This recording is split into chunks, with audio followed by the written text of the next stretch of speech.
বিষয়ে আপোনাক সুধিব বিচাৰিছোঁ যে আমাৰ কাৰ্বি আংলঙৰ অট'নমাছ কাউন্সিলৰ সূৰ্য ৰংপাৰ তেখেতক যে ৰিপৰ্টাৰ হ'লে চবৰ কাৰ্বি আংলং বুলি নহয় ইণ্ডিয়া ৰিপৰ্টাৰ জাৰ্নালিষ্ট কাৰণে পাগল বুলি কৈছিলে সেই বিষয়টো আপোনাৰ লগত কি ক'ব বিচাৰিছে?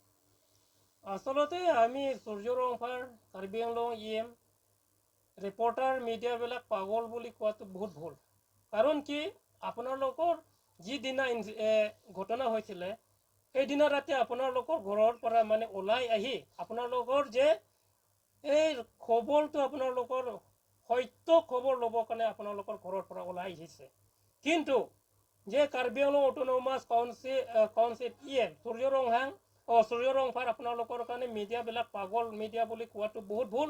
কাৰণ কি আমি নিন্দা কৰিছোঁ যে সূৰ্য ৰংপাল মানে তাৰ তেনেকৈ যে ভাবিছে যে সেই ঘটনাটো মানে জাপি দিব বিচাৰিছে যে এই ঘটনাটো মানে যাতে যেন মানে ৰাইজৰ ওচৰত নিব নালাগে বুলি তেনেকৈ তাৰ মনটো তেনেকৈ ভাবিছিলে। কাৰণ কি তাৰ মানে পাগল বুলি কোৱাটো মানে তাৰ নিয়ৰ ফালৰ পৰা কোৱাটো তেনেকৈ হৈ গ'ল যে এইবিলাক বদনাম মানে আমাৰ কাৰ্বি আংলং অট'নমাছ কাউন্সিল ফালৰ পৰা মানে তেনেকৈ বদনাম হৈ যাব।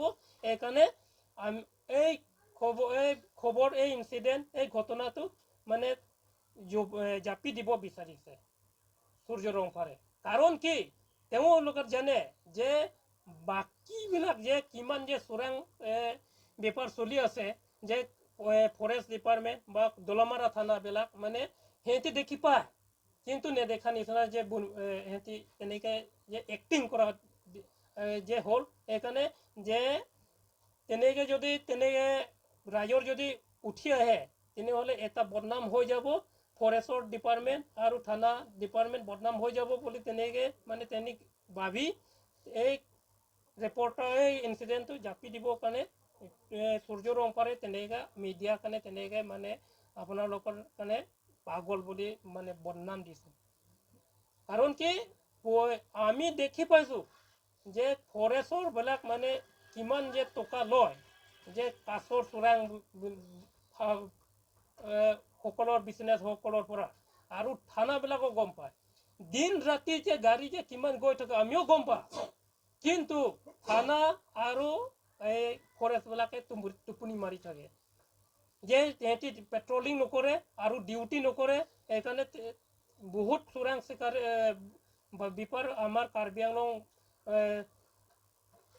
দূৰৰ পৰা মানে চোৰাং বেপাৰীও আহিছে। সেইকাৰণে তেনেকৈ আৰু ভৱিষ্যত আৰু ইনচিডেণ্ট হ'ব। কিন্তু ৰংহাংটো মানে কিবা কাঠৰ চোৰাং চিকাৰ বেপাৰৰ পৰা মৰা নহয়।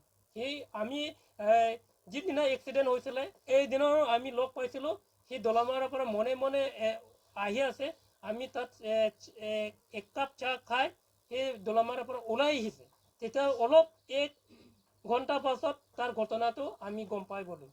গতিকে সেই সময়তো কিবা ৰংহাংটো কাঠৰ লোৱা নাই নহয়। তাৰ নিয়েই সৰু গাড়ী লৈ আনি কিবা দলমাৰৰ পৰা ঘূৰি অহা সময়তে তেনেকৈ ইনচিডেণ্ট হৈছিলে। সেই সময়ত কেনেকৈ কাঠ চুৰ হৈছে কাঠ চুৰ কাৰণে ইনচিডেণ্ট হৈছে বুলি কেনেকৈ ৰাইজৰবিলাক তাত বদনাম কৰিব পাৰিব?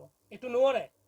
কিন্তু মই এটা অনুৰোধ যদি ৰংহাং যদি কিবা দুষ্টকাৰী কাম কৰিছে বা কিবা বেয়া কাম কৰিছে কিন্তু মই হয়তো কাৰণে মই এইটো সকীয়াই দিব বিচাৰিছোঁ যে যদি ৰংহাং যদি বেয়া কাম কৰিছে তেনেহ'লে আমাৰ ৰাইজৰ কাৰণে জনাই দিলে হ'ল।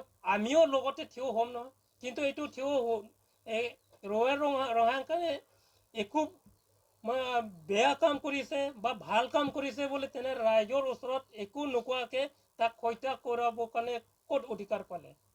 আইন মানে হাতত তুলিব নালাগিছিলে। কিন্তু হত্যাকাৰীয়ে মানে নিয়ে হাতত আইন তুলি তাৰ জীৱনটো মৃত্যু কৰাই দিলে, মৰাই দিলে। কিন্তু আমি যে তেনেকৈ ভবা নাই যে যদি নিশ্চয় সি যদি বেয়া কাম কৰিছে তেনেহ'লে আমাৰ ৰাইজৰ কাৰণে জনাই দিলে হৈ গ'ল। আমিও ৰাইজৰ লগত থিয় হ'ম যে আমি বিচাৰ কৰিম যে ৰংহাং যদি বেয়া কাম কৰিছে আমি গাঁৱৰ মানুহবিলাক গাঁওবুঢ়া আছে, ইয়াত VDP আছে, পুলিচ আছে, আমি বিচাৰ কৰিম, আমি মিটিং পাতিম। তাক প্ৰাণ ল'ব নালাগিছিলে কিন্তু কিয় কাৰণে প্ৰাণ লৈ গৈছে এইটোৱে আমি নিন্দা কৰিছোঁ যে হত্যাকাৰীৰ কাৰণে আমি নিশ্চিত কিবা আমি বিচাৰ পাব লাগিব, ন্যায় পাব লাগিব আৰু ফাষ্ট ট্ৰেক কিবা বিচাৰটো হ'ব লাগিব। এইটোৱে আমি দাবী। যদি নহয় আমি ধৰ্ণা কৰিম, আমি প্ৰটেষ্ট কৰিম, যেতিয়ালৈকে কালপ্ৰিট এৰেষ্ট নকৰালৈকে আমি প্ৰটেষ্ট কৰি থাকিম। ইমানটোৱে আমি দাবী কৰিছোঁ। কাৰ্বি যুৱ ব্যৱসায়ীক ইতিমধ্যে হত্যা কৰা হৈছে, খুব নৃশংসভাৱে গাড়ীৰ ভিতৰতে হত্যা কৰা হৈছে। এই পৰ্যন্ত কিন্তু অপৰাধীক কৰায়ত্ব কৰিব পৰা হোৱা নাই, আৰক্ষীয়ে কৰায়ত্ব কৰিব পৰা নাই। কি প্ৰতিক্ৰিয়া দিব? আমি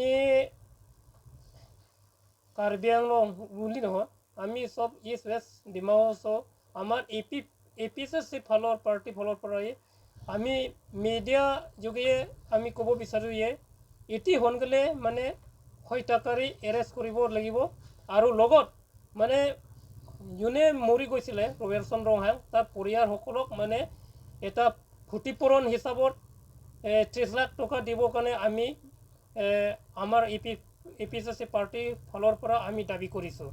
কাৰণ কি এই ল'ৰাটোক কেতিয়াও মানে বেয়া কাম কৰা নাই আৰু এই ল'ৰাটোক মানে কিবা আমাৰ সমাজৰ লগতো মানে বহুত ভাল, একো বেয়া কাম কৰা আমি দেখি পোৱা নাই। গতিকে আমি কাৰ্বি আংলং এইবাৰ বুলি নহয়, বহুতবাৰ তেনেকৈ ঘটনা হৈছিলে, কিন্তু আমি এতিয়ালৈকে মানে আমি জাষ্টি পোৱা নাই। গতিকে আমি কি কাৰণে জাষ্টি পোৱা নাই, কাৰণ কি আমাৰ কাৰ্বি আংলং ফালৰ পৰা মানে এটি মানে CBI এনকুৱাৰী তদন্ত কৰি দিয়া নাই। গতিকে আমি দাবী কৰিছোঁ যে এবাৰ আমি হত্যাকাৰীৰ কাৰণে এটা CBI ফালৰ পৰা এটা তদন্ত কৰিব দিব লাগিব আমাৰ কাৰ্বি আংলঙৰ ফালৰ পৰা, আৰু অতি সোনকালে হত্যাকাৰী এৰেষ্ট হ'ব লাগিব আৰু ফাষ্ট ট্ৰেক আদালতত মানে হাজিৰ কৰিব দিব লাগিব। কাৰণ কি আমাৰ কাৰ্বি আংলং তেনেকৈ বহুত ঘটিছে। আগৰ শৰ্মিলা ৰংহাং পিক এতিয়ালৈকে আমি উচিত ন্যায় পোৱা নাই, আৰু কাংথিলাংছো এতিয়ালৈকে আমি বহুত বছৰ হ'ল এতিয়ালৈকে মানে এতিয়াও এইটো আমি ন্যায় পোৱা নাই। আৰু যোৱা 1 মাহ আগত বৰপুং যে হৈছিলে ৰশ্মি তেৰাংপি, এইটো ন্যায় পোৱা নাই। আৰু PGR তাত যে কিবা প্ৰটেষ্ট সময়ত ঘটনা হৈছিলে, এইটো আমি ন্যায় পোৱা নাই।